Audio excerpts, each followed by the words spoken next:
قوة إلا بالله العلي العظيم.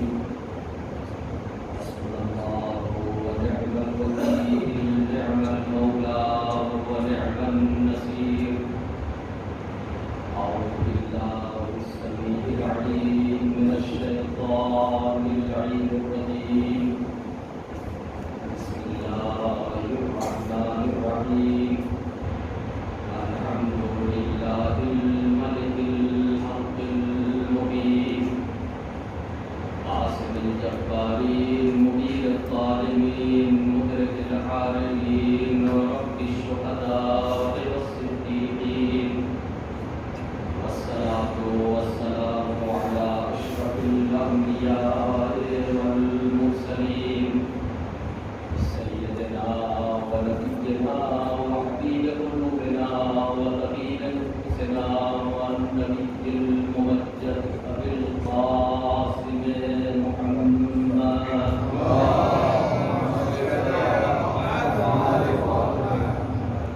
وعلى أهل بيته الطيبين الطاهرين المعصومين، ولعنة الدائمة الباقية على أعدائهم وغاصب حقوقهم ومنكر فضائلهم والشاكين فيهم من الآن إلى قيام يوم الدين.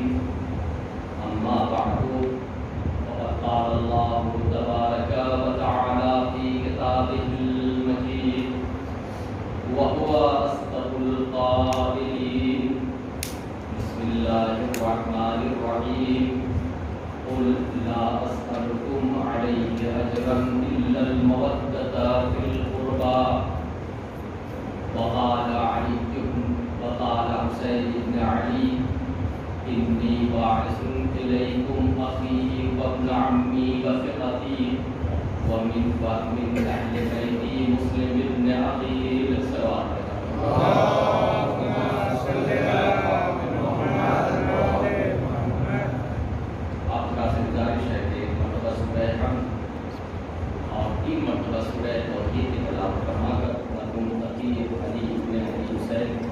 اور مرحومہ والوں کے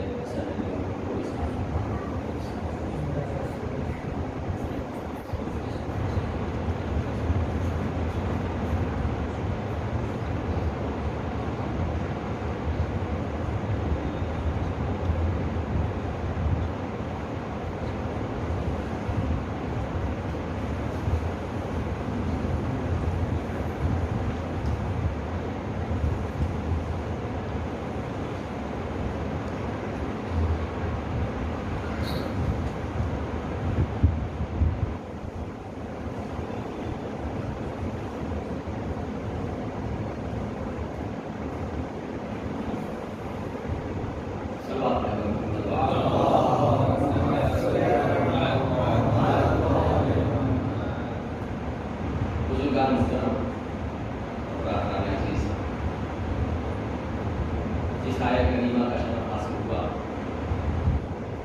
کیا حضرات کے سامنے تلاوت کی جائے؟ قرآن مجید کی بہت ہی مشہور اور معروف آیت ہے، جس میں پروردگار عالم اپنے حبیب سے کہہ رہا ہے: قل، اے میرے حبیب سے کہہ دیجئے، لا اسألکم علیہ اجرا، میں اس تبلیغ کے بدلے، میں تمہاری ہدایت کے بدلے تم سے کوئی اجر طلب نہیں کرتا، الا المودۃ فی القربى، مگر یہ کہ تم میرے اہل بیت سے، میرے اقربا سے مودت کرو۔ اور جس حدیث کا سہارا لیا گیا اور بیان کی گئی ہے جس حدیث میں، اس میں امام حسین علیہ السلام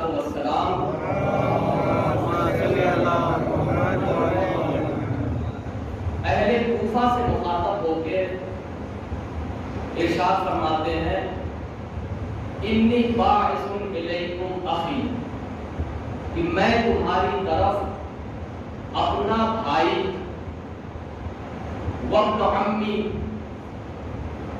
اپنے چچا زاد بھائی وثقتی اور اپنے مورد اعتماد ومن اہل بیتی اور اپنے اہل بیت میں سے ایک فرد کو جس کا نام مسلم ابن عقیل ہے تمہاری طرف بھیج رہا ہوں۔ عزیزان گرامی، بہرحال علماء موجود ہیں، خطبہ آپ ان سے سنتے رہتے ہیں، میں جسارت کر رہا ہوں اور جو کچھ بھی یہاں پر بیان کر رہا ہوں بہرحال انشاءاللہ علماء میری اگر کوئی کوتاہی یا خطا ہوگی تو انشاءاللہ اسلام کی غرض سے کچھ بیانات آپ کے سامنے پیش کرتے ہیں۔ سلام پڑھے پر محمد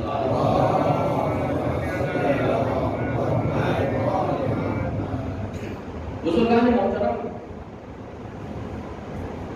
جیسا کہ آیت مودت کے نام سے جو آیت مشہور ہے، قُلْ لَا أَسْأَلُكُمْ، مجھے تمہیدی گفتگو نہیں کرنا کیونکہ وقت ہو چکا ہے، 9:09 سے اوپر ہے اور زیادہ آپ کا ٹائم بھی نہیں لے گا، ٹائم زیادہ نہیں ہونا ہے بات کا، صرف خلاصتاً میں کچھ باتیں آپ کے سامنے عرض کرنا چاہتا ہوں کہ عزیزوں، پروردگار عالم نے ہم مسلمانوں سے، امت مسلمہ سے، جو امت مسلمہ حضرت محمد مصطفیٰ صلی اللہ علیہ وسلم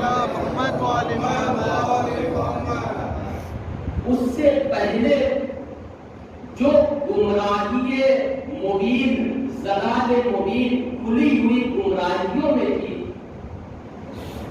جس رسول کے ذریعے سے پروردگار عالم نے ہماری ہدایت کا، ہماری رہنمائی کا، ہمارے اصلاح کے لیے جو انتظام کیا ہے، اسی رسول سے یہ کہہ رہا ہے کہ اے میرے حبیب، ان سے کہہ دیجئے کہ میں اس ہدایت کے بدلے تم سے کچھ نہیں چاہتا، نہ تم سے سونے اور چاندی چاہتا ہوں، نہ تم سے پیسے اور روپے چاہتا ہوں، نہ تم سے مکان اور زمین چاہتا ہوں، نہیں کچھ مال دنیا سے تمہیں کچھ نہیں میں چاہتا ہوں تم سے، میں صرف اور صرف اتنا چاہتا ہوں کہ تم میرے اقربا سے محبت کرو۔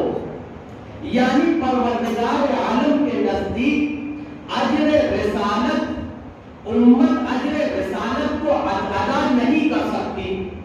اگر اجر رسالت ادا ہو سکتی، پروردگار عالم کہہ دیتا کہ تم اجر رسالت کے بدلے یہ چیز ادا کر دو۔ اس سے یہ پتہ چلتا ہے کہ اجر رسالت ادا نہیں ہو سکتا ہے اگر کوئی اس کو اجر رسالت کو جیسا کہ پروردگار عالم نے مانگا ہے، تو اگر محبت اہل بیت رکھتا ہے تو وہ کچھ تھوڑا بہت ادا کر سکتا ہے۔ اس سلوات پڑھے گا محمد والے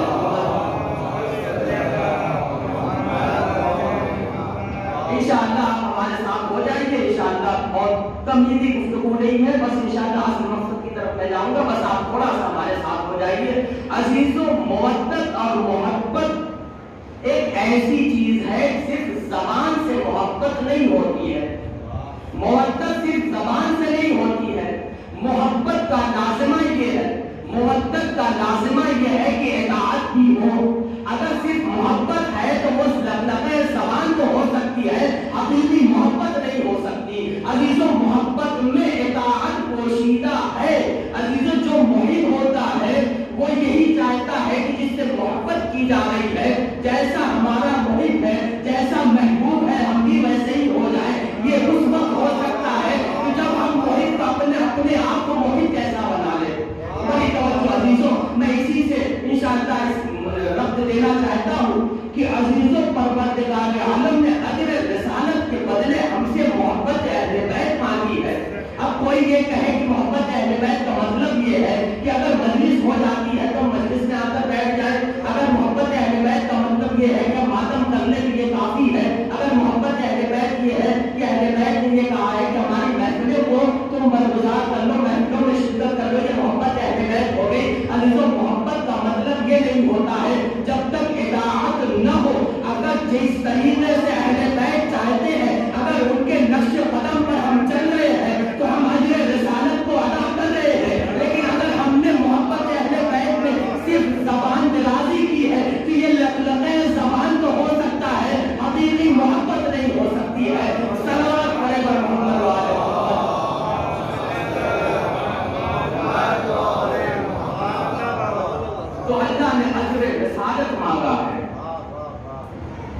محبت اہل بیت اس میں اطاعت پوشیدہ ہے۔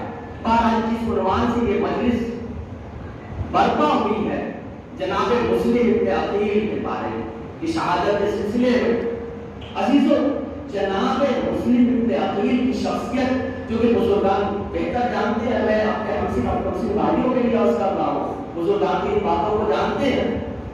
میں ہمیشہ اس بات کی طرف اشارہ بھی کرتا ہوں اور کھل کے پڑھتا بھی ہوں کہ عزیزو مجلس ایک ایسا پلیٹ فارم ہے جہاں پر ہمیں ہر وہ چیز سیکھنے کو مل جاتی ہے کہ جو ہم جس کے لیے نہ تو ہمارے پاس ٹائم ہے، نہ تو ہمارے پاس ویسے استاد ہیں، نہ تو ایسے پڑھانے والے ہیں، لیکن یہ صرف در اہل بیت کا صدقہ ہے، در اہل بیت سے وابستہ ہونے کا نتیجہ ہے کہ ہمیں وہ معارف اسی اہل بیت کے در سے، اسی امام باڑوں سے، اسی مجلسوں میں وہ چیزیں مل جاتی ہیں جو اور کہیں نہیں ملتی۔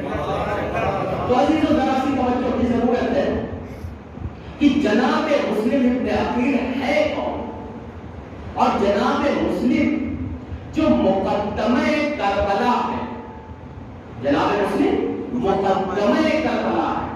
جناب مسلم کی شہادت کربلا سے ہٹ کے نہیں ہے۔ کربلا کے سب سے پہلے شہید کون ہے؟ جناب مسلم ابن عقیل ہے۔ اس کی دلیل کیا ہے کہ جب امام حسین علیہ السلام نے جناب مسلم کو بلایا ہے اور کہا ہے کہ مسلم میں تمہیں کوفے کی طرف بھیجنا چاہتا ہوں، کوفے سے خطوط آئے ہیں، میں تمہیں کوفے کی طرف بھیجنا چاہتا ہوں، اب ممکن ہے کہ اب دنیا میں ہماری اور تمہاری ملاقات نہ ہو، ہم جام شہادت پی لیں اور جام شہادت پینے کے بعد ہم حوض کوثر پر جا کے ملیں۔ تو مولا یہ بتانا چاہتے ہیں کہ اب ہماری ملاقات مشکل ہے۔ تو عزیزو اب میں اپنے عنوان پر آ جاؤں کہ اجر رسالت اس میں اطاعت پوشیدہ ہے۔ ہر کوئی کہتا ہے کہ ہم محب اہل بیت ہیں، ہر کوئی کہتا ہے کہ ہم اہل بیت کے چاہنے والے ہیں، چاہے کسی مذہب کا ہو، چاہے وہ شافعی ہو، چاہے حنبلی ہو، چاہے مالکی ہو، کوئی بھی ہو، سب یہ کہتے ہیں کہ ہم محب اہل بیت ہیں۔ لیکن محب اہل بیت جیسا کہ میں نے کہا کہ صرف اور صرف زبان سے کہنے سے کوئی محب اہل بیت نہیں ہو جاتا ہے، بلکہ اطاعت شرط ہے۔ اطاعت کیسی ہو؟ اطاعت کیسی ہو؟ اس کے لیے میں ایک چھوٹی سی مثال میں عرض کر دوں کہ عزیزو چھٹے امام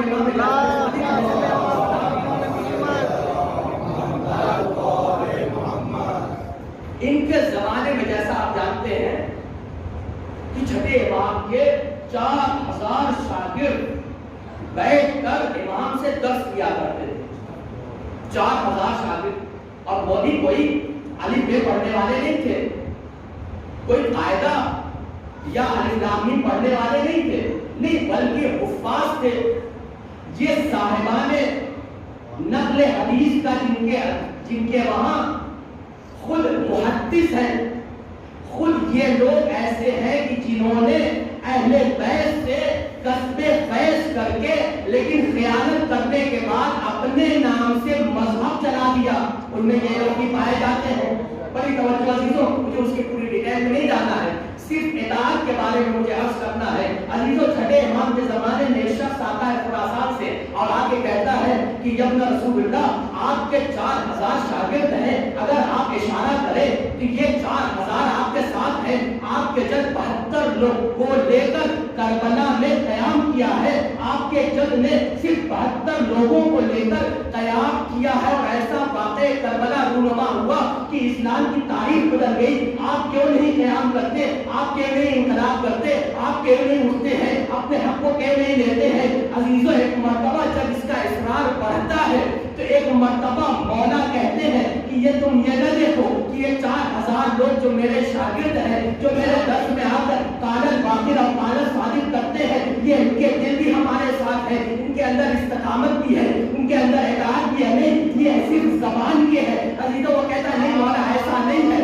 عزیز جو امام سے ٹکرا جائے، امام کبھی نہ تو مشاوروں کا، نہ تو امام کبھی مشوروں کا محتاج ہوتا ہے، نہ کوئی اگر امام سے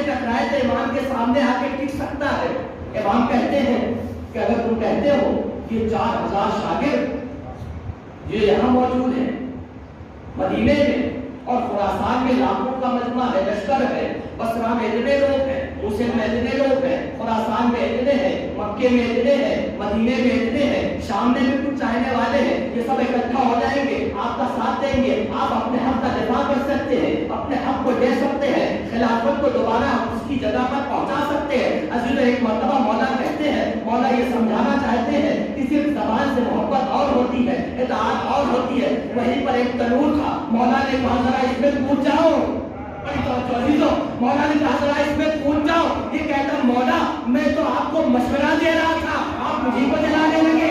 سبحان اللہ، سبحان اللہ، سبحان اللہ، آپ مجھے کو جلانے لگے، میں تو آپ کو مشورہ دے رہا تھا۔ اتنے میں ہارون مکی امام کے خاص صحابی آتے ہیں، سلام کرتے ہیں، جواب سلام دیتے ہیں۔ مولا امام صادق علیہ السلام ہارون مکی سے کہتے ہیں ہارون ذرا تنور میں کود جاؤ۔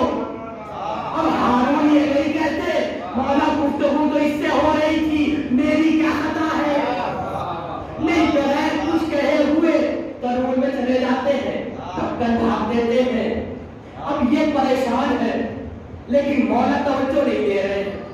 مولا پوچھ رہے بتاؤ تم خراسان سے آئے ہو، ہمارا فلاں چاہنے والا خراسان میں اس کی حالت کیسی ہے، ہمارا فلاں چاہنے والا اس کی طبیعت کیسی ہے، فلاں آدمی ہمارا چاہنے والا تھا وہ کیا کر رہا ہے۔ مولا حالات پوچھتے جاتے ہیں، عزیزوں دیر پہ دیر ہوتی جاتی ہے، اس کے پسینے سے پسینہ آ رہا ہے کہ اب تو اس میں جو شخص گیا ہے اب تو وہ چل گیا ہوگا، اب تو بھول گیا ہوگا، اب تو اس کی خاک بھی نہیں بچی ہوگی، اب تو کچھ نہیں ہوگا۔ ایک بتاؤ مولا کہتے ہیں پریشان نہ ہو، ذرا ڈھکن کو ہٹانا، ڈھکن کو ہٹایا کیا لے گا، ہارون سجدے میں ہے، یہ بتاؤ ایسے چاہنے والے کتنے ہیں، یہ بتاؤ کہ ایسے چاہنے والے ایسے اطاعت کرنے والے کتنے ہیں۔ ہاتھ جوڑ کے کہتا ہے مولا ایک بھی ایسے نہیں ہے، ایک بھی ایسے نہیں ہے۔ کہا اسی وجہ سے ہم مشورے کے محتاج نہیں ہوتے، ہم علم امامت سے جانتے ہیں کہ ہمارا حقیقی چاہنے والا کون ہے، زبان سے چاہنے والا کون ہے۔ ایک صلوات پڑھیں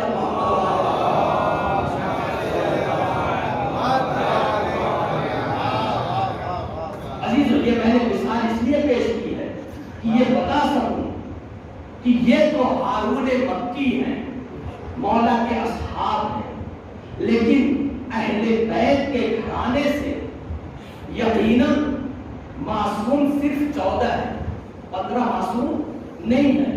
اگر اللہ چاہتا تو 15 معصوم ہی ہو جاتے، نہ تو اللہ کے خزانے میں کوئی کمی تھی، نہ تو اللہ لوگوں کے درمیان یہ ظرفیت موجود نہیں، اللہ نے چاہا نہیں کہ 14 سے 15 ہو۔ اگر جناب محسن کی شہادت نہیں ہوتی تو 15 معصوم ہو جاتے، لیکن جناب محسن کی شہادت کے بعد معصوم صرف 14 ہے۔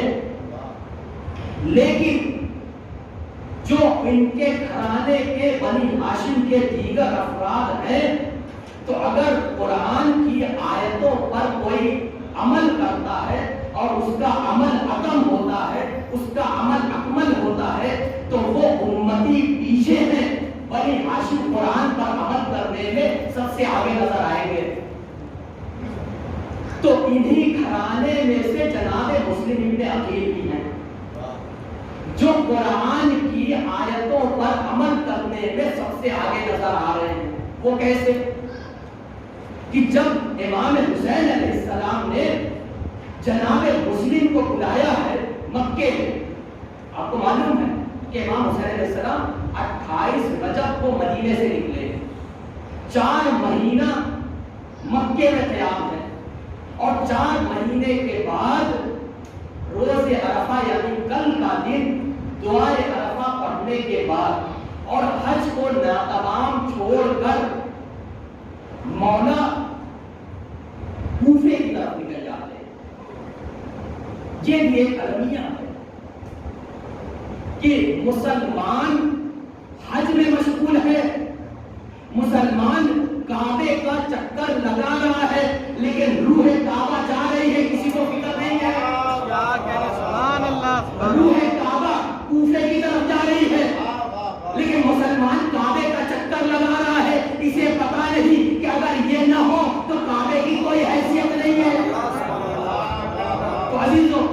امام حسین علیہ السلام جب نکلے تو اب امام جناب مسلم کو بلاتے ہیں، مسلم تمہیں کوفے کی طرف جانا ہے، وہاں پر اگر ہم دیکھیں تو جو خطوط لکھے گئے ہیں کوفیوں کی طرف سے، ان کی تعداد علماء موجود ہے، 12,000 سے لے کے 20,000 اور 24,000 کی تعداد لکھی گئی ہے۔ کسی نے لکھا 12,000 خطوط، کسی نے لکھا ہے کہ 18,000 خطوط، کسی نے لکھا 20,000 خطوط لکھے گئے ہیں امام کو، اور امام کو دعوت دی گئی ہے کہ امام آپ آئیے۔ تو عزیزو جب یہ خطوط ملے ہیں تو اب جب خطوط ملنے کے بعد انہوں نے خط میں کیا لکھا ہے، کس سے مطالبہ کیا ہے آنے کا؟ امام حسین علیہ السلام سے مطالبہ کیا، بڑی توجہ عزیزو، کس سے مطالبہ کیا ہے؟ معصوم سے مطالبہ کیا ہے کہ آپ کوفے میں آئیے۔ مطالبہ میں کون ہے؟ معصوم کو مانگا ہے۔ تو کیا امام حسین علیہ السلام کے پاس کوئی معصوم نہیں تھا جو معصوم کے بدلے معصوم کو بھیجتے؟ کیا ضرورت پڑی کہ جناب مسلم کو بھیج رہے ہیں؟ بلانے والوں نے تو معصوم کو بلایا ہے، امام غیر معصوم کو بھیج رہے ہیں۔ یہ معصومان خطا تو ضرور ہے، جناب عباس ہو، جناب مسلم ہو، جناب زینب ہو، جناب ام کلثوم ہو، یا دیگر افراد بنی ہاشم ہو، یہ معصومان خطا ہے جیسا کہ میں نے کہا، لیکن 14 معصومین میں شامل نہیں، یہ خطا نہیں کرتے، لیکن اصطلاحی معصوم جو ہے وہ 14 ہی ہے، 15 نہیں ہو سکتا۔ تو عزیزو خطوط میں جس کو بلایا گیا ہے وہ کون ہے؟ معصوم کو بلایا گیا ہے، لیکن امام کس کو بھیج رہے ہیں؟ غیر معصوم کو۔ تو کیا امام کے خزانے میں معصوم کی کمی ہو گئی تھی؟ کیا امام زین العابدین علیہ السلام موجود نہیں تھے؟ امام چوتھے امام کو بھیج دیتے؟ ارے چوتھے امام کو نہ بھیجتے تو امام باقر بھی تو ہے، امام باقر کو بھیج دیتے۔ ارے ان کے وہاں بڑا اور بوڑھا کی کوئی تمیز تو کوئی وہ تو ہے نہیں، جیسا بڑا ہوتا ہے ویسے ان کے وہاں بچہ ہوتا ہے۔ یہاں تو اولنا محمد، اوسطنا محمد، آخرنا محمد، کلنا محمد، لیکن اس کو بھیج رہے ہیں جناب مسلم کو۔ اب یہاں پر جناب مسلم کو بھیج رہے ہیں تو جناب مسلم نے کسی نے جھوٹی سے جھوٹی روایت دے دی، یہ نہیں لکھا ہے کہ جناب مسلم نے یہ کہا ہو کہ مولا میں تو آپ کے رکاب میں کربلا کے لیے تیار ہوا ہوں، میں آپ کے رکاب میں رہ کے جنگ کرنا چاہتا ہوں، کربلا میں شہید ہونا چاہتا ہوں، آپ کے ساتھ رہنا چاہتا ہوں، میں کربلا جانا چاہتا ہوں۔ نہیں عزیزو، اطاعت کو پہچانیے، اطاعت امام کیا ہوتی ہے؟ کوئی ایک بھی روایت نہیں ہے کہ اگر امام نے کہا ہو کہ مسلم تمہیں کوفے کی طرف جانا ہے تو جناب مسلم نے یہ کہا ہو کہ جناب عباس کو بھیج دیجئے، جناب علی اکبر کو بھیج دیجئے، جناب زین العابدین کو بھیج دیجئے۔ نہیں، امام نے کہا مسلم جانا ہے، جس وہی پر فوراً کہا ہم جا رہے ہیں۔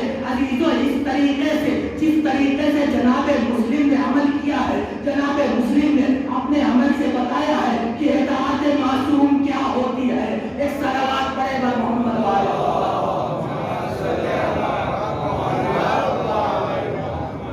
جناب مسلم نے اپنے عمل سے بتایا ہے کہ اطاعت امام کیا ہوتی ہے۔ وہاں پر اپنے مشورے نہیں چلتے ہیں، وہاں پر اپنی رائے نہیں چلتی ہے، مولا فلاں کو بھیج دیجیے، نہیں۔ عزیزو یہ کوفے والوں نے 18,000 خطوط بھیجے، کم از کم جو اوسطاً 12,000 اور 20,000 24,000 روایتوں کو اگر جمع کیا جائے تو کم از کم اوسطاً 18,000 خطوط۔ لیکن یہ خطوط آج کا زمانہ نہیں تھا کہ ڈی ایچ ایل ہو، اسپیڈ پوسٹ ہو، ایک ہفتے میں سب پہنچ گئے ہو، نہیں۔ ایک خط گیا، دوسرا خط گیا، کچھ گوروں نے لکھا، ایک قبیلے نے لکھا، دوسرے قبیلے نے لکھا، تیسرے قبیلے نے لکھا۔ یہ 4 مہینے کے جو درمیانی فاصلہ ہے ان میں یہ خطوط پہنچے ہیں۔ خطوط کا مضمون کیا ہے کہ مولا آپ کوفے تشریف لے آئیے، ہماری فصلیں لہلہا رہی ہیں، ہماری تلواروں پر دھار پڑ چکی ہے، ہمارے گھوڑے تیز رفتار کے گھوڑے ہمارے پاس ہیں، ہمارے دریا بہ رہے ہیں، ہماری فصلیں تیار ہیں، ہماری کھجوریں پک چکی ہیں۔ عزیزو یہ خطوط اکثریت خطوط کے مضمون یہی ہے جس میں دنیا کی لالچ دلائی گئی ہے اور یہ کہا گیا ہے کہ ہماری فصلیں تیار ہیں، آپ آ جائیے، ہماری گھوڑے آمادہ ہیں، آپ آ جائیے، ہماری تلواریں آمادہ ہیں، آپ آ جائیے، ہمارے خرمے ہمارے کھجوریں پک گئی ہیں، آپ آ جائیے۔ عزیزو اگر امام حسین علیہ السلام ان خطوط کا جواب دیتے تو دنیا آج کہتی کہ امام حسین دنیا کی لالچ میں کوفہ گئے تھے۔ سبحان اللہ، سبحان اللہ۔ امام نے ان خطوط کا جواب نہیں دیا ہے۔ اب جب کچھ خطوط ایسے ہیں جن میں یہ لکھا گیا ہے، جب امام نے کسی خطوط کا جواب نہیں دیا، بڑی توجہ عزیزو، جب امام نے خطوط کا جواب نہیں دیا ہے تو کچھ لوگوں نے لکھا کہ مولا اب ہمارا کوئی رہبر نہیں ہے، مولا ہمارا کوئی ہادی نہیں ہے، ہم کو کوئی رہنمائی کرنے والا نہیں ہے، ہم کو راستہ دکھانے والا نہیں ہے، ہم کو امام کی ضرورت ہے، ہم کو ہادی کی ضرورت ہے، ہم کو رہنما کی ضرورت ہے، ہم کو سیدھا راستہ دکھانے والا کوئی نہیں ہے۔ عزیزو اس کے بعد ایک جملہ لکھا ہے، جملے میں لکھا ہے، تحقیق آمیز جملہ ہے، اے مولا ہم نے آپ سے درخواست کی ہے، اگر آپ نہیں آئے تو قیامت کے دن ہم آپ کے نانا کا دامن پکڑیں گے اور یہ شکایت کریں گے، ہم نے خطوط لکھے تھے، ہم نے حسین کو بلایا تھا، حسین ہمارے پاس نہیں آئے، ہم آپ کا دامن قیامت کے دن پکڑیں گے۔ عزیزو جب یہ خطوط پہنچے ہیں تو امام حسین علیہ السلام نے فیصلہ لیا ہے کہ اب کسی کو بھیجنے کی ضرورت ہے تاکہ دنیا یہ نہ کہے کہ حسین دنیا کی لالچ میں کوفہ یا کربلا گئے تھے۔ ایک صلوات پڑھے بر محمد۔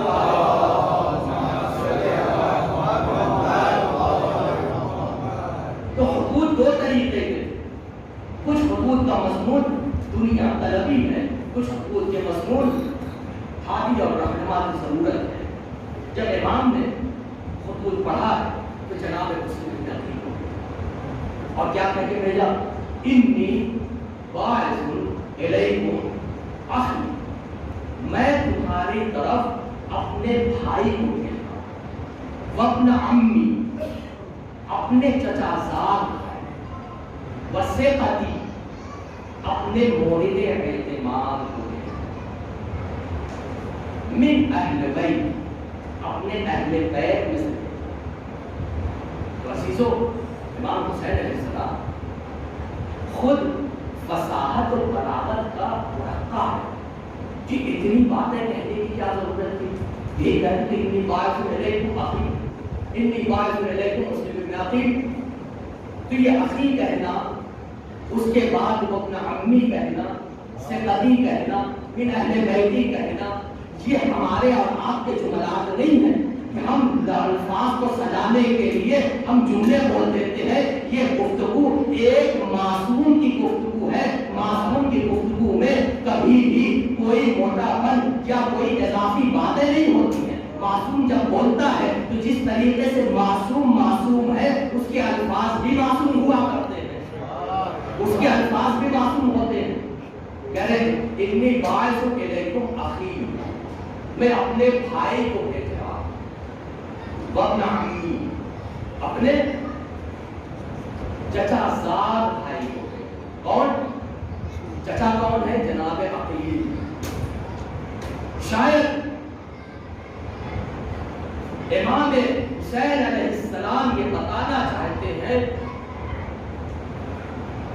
کہ میں اپنے چچا کا تذکرہ کر کے تمہیں یہ بتانا چاہتا ہوں کہ جناب عقیل کون ہے۔ میں بچوں کے لیے ایک بات عرض کر دوں کہ عزیزو جناب عقیل خود علم و فراست کے ماہر ہیں۔ جناب عقیل خود ان کے وہاں علم انصاف جو ہے وہ جناب عقیل کے وہاں، نسب عرب کو جاننے والے عرب میں سب سے مشہور عالم کون ہے؟ جناب عقیل۔ اس کی وجہ کیا ہے؟ دلیل کیا ہے؟ کہ جب جناب فاطمہ زہرا سلام اللہ علیہا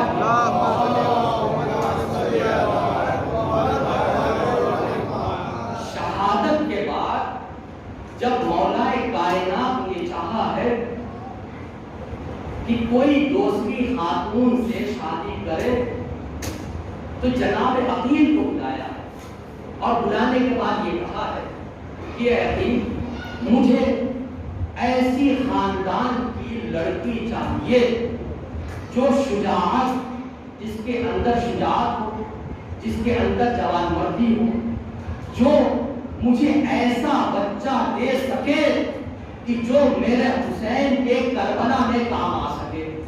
بڑی توجہ عزیزوں، تو اب یہ سوال یہ پیدا ہوتا ہے کہ مولا کائنات جو خود سنونی کا دعویٰ کرتے ہیں، مولا کائنات جو علم امامت رکھتے ہیں، علم غیب رکھتے ہیں، معلم قرآن ہے، سنونی کا دعویٰ کرنے والے ہیں، جو چاہو پوچھ لو، زمین کے بارے میں پوچھنا چاہتے ہو یہاں کے بارے میں پوچھ لو، آسمان کے بارے میں پوچھنا چاہتے ہو وہاں کے بارے میں پوچھ لو۔ عزیزوں یہ کیا ہو گیا کہ مولا کائنات جناب عقیل سے یہ کہہ رہے ہیں کہ ایسا رشتہ میرے لیے تلاش کر دو۔ عجب نہیں، مولا کائنات ہمیں اور آپ کو یہ درس دینا چاہتے ہیں کہ دیکھو کبھی اپنی عقل پر، صرف اپنی عقل پر بھروسہ نہ کرنا، جب بھی تمہیں کوئی کام پیش آئے تو ہمیشہ مشورے سے کام لینا۔ یہ جناب مسلم کو مشورے کے لیے ہمارے اور آپ کے لیے درس ہے کہ جناب مسلم سے مشورہ لے رہے ہیں، جناب عقیل سے مشورہ لے رہے ہیں۔ اور دوسری وجہ یہ بھی ہو سکتی ہے کہ مولا کائنات نے یہ بھی کہا ہے کہ عقیل مجھے ایسا بچہ چاہیے کہ جو میرے حسین کے کربلا میں کام آ سکے۔ تو شاید جناب عقیل کو یہ سمجھانا چاہ رہے ہیں کہ عقیل تم خود بھی کیوں نہیں اللہ سے دعا کرتے کہ تمہیں بھی ایک ایسا بیٹا دے جو میرے حسین کے کام آ سکے، ہے یا نہیں ہے؟ تو عزیزوں بنی امیہ کی یہ سازش تھی کہ جو علم انصاف رکھنے والے جناب عقیل ان کو بدنام کر رہے تھے۔ کیوں؟ اس لیے بنی امیہ میں اکثریت ایسے تھے کہ اگر ماں کا پتہ ہے تو باپ کا پتہ نہیں ہے، باپ کا پتہ ہے تو ماں کا پتہ نہیں ہے۔ عزیزوں جناب عقیل علم انصاف کے ماہر ہیں، یہ بنی امیہ کے پول کھول رہے تھے، اس وجہ سے دشمنی اتنی تھی کہ انہیں کو بدنام کر دو۔ عزیزوں جناب عقیل، یہ جناب عقیل ہے۔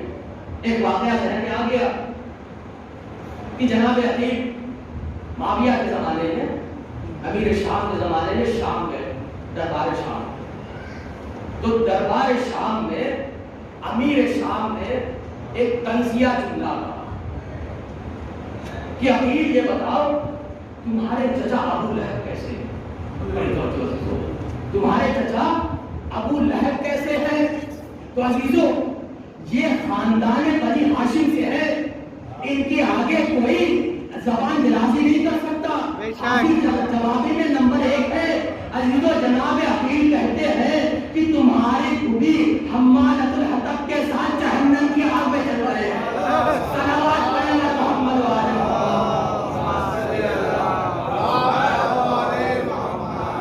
یہ جناب عقیل ہے۔ تو عزیزو جناب عقیل کے بیٹے جناب مسلم۔ تو اب یہ سوال یہ ہوتا ہے کہ امام حسین علیہ السلام نے جناب مسلم ہی کو کیوں بھیجا، کسی اور کو بھیج دیتے؟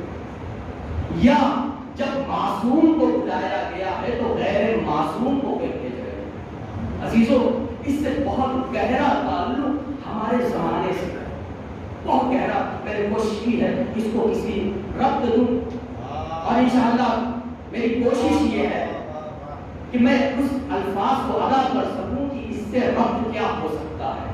جناب مسلم کو امام حسین علیہ السلام نے ایک معصوم کی جہاں درخواست معصوم کی گئی ہے، وہاں غیر معصوم کو یہ بتا کے بھیج کے یہ بتانا چاہا ہے کہ پہلے تم غیر معصوم کی اطاعت کر لو، تمہارا امتحان ہو جائے، اگر امتحان میں کھڑے اترتے ہو تو معصوم آئے گا۔